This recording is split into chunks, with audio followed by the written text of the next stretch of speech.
Welcome to the Settlement Table with Marie.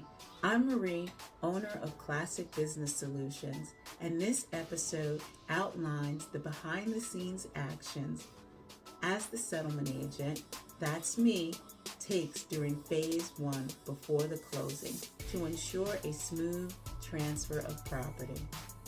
Here are the key actions being taken to get your transaction to the settlement table. First, we maintain constant communication with your lender and attorneys to secure the lender's clear to close. We follow up with the title company on the status of receiving the title commitment. This document outlines all title conditions that must be cleared to transfer ownership. Once the title commitment is received, it is provided to the lender and attorneys.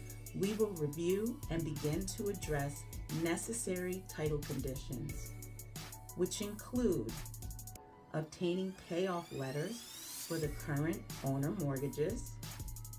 If a judgment lien search shows a direct hit against the seller, payoffs are requested.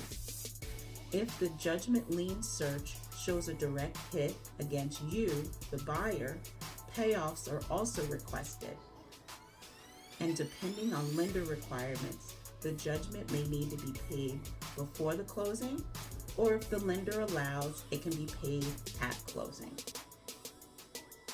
If a prior owner's judgment is found, we will request the current owner's title policy, and this policy is reviewed with the title underwriter to assist to clear the condition. We will also follow up with the seller side on the status of the proposed sale documents for review and approval. We like to ensure they are drafted correctly before the seller signs the documents.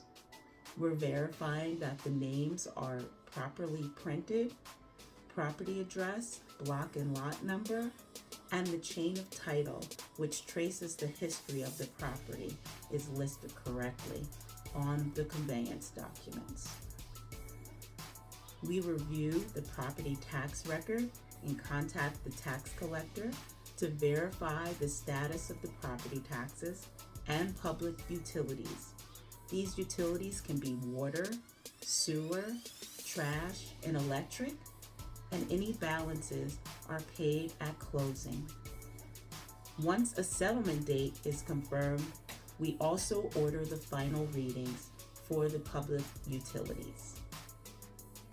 If there is a tax lien on the property, we will order a tax lien redemption statement, and that lien would be paid in full at closing. If the property you are purchasing is a condo, townhome, or planned unit development, we will request a homeowners association's resale statement. This statement shows any open balances due from the seller and any required dues to collect from you at closing. And after we've gathered this information, along with invoices for other items such as attorney fees, realtor commissions, surveys, maybe a home warranty invoice, our office will prepare and circulate the preliminary closing statement, also known as closing disclosure. And after preliminary closing statement is sent, we are all continuing to communicate to obtain lender clearance. Also, we're working with the seller attorney to assist with clearing title conditions and follow up with the realtors on the status of the certificate of occupancy and or smoke certification. Once both lender and title clearance are obtained, the next step is coordinating with everyone to schedule the settlement date, time, and location. So before the closing, it's all about communication and preparation. In our next episode, we'll dive into part 2, preparing for settlement day. If you've enjoyed this episode of The Settlement Table with Marie, please subscribe, like, and share it with 10 friends. Let's get the word out and make closings smooth and a successful end to the home buying journey. To learn more about my services, click the link in my bio. And if you have a specific topic in mind, contact me with your questions or suggestions for future episodes. I'd love to hear from you. I'm Marie from Classic Business Solutions. Thank you for pulling up a chair at the settlement table.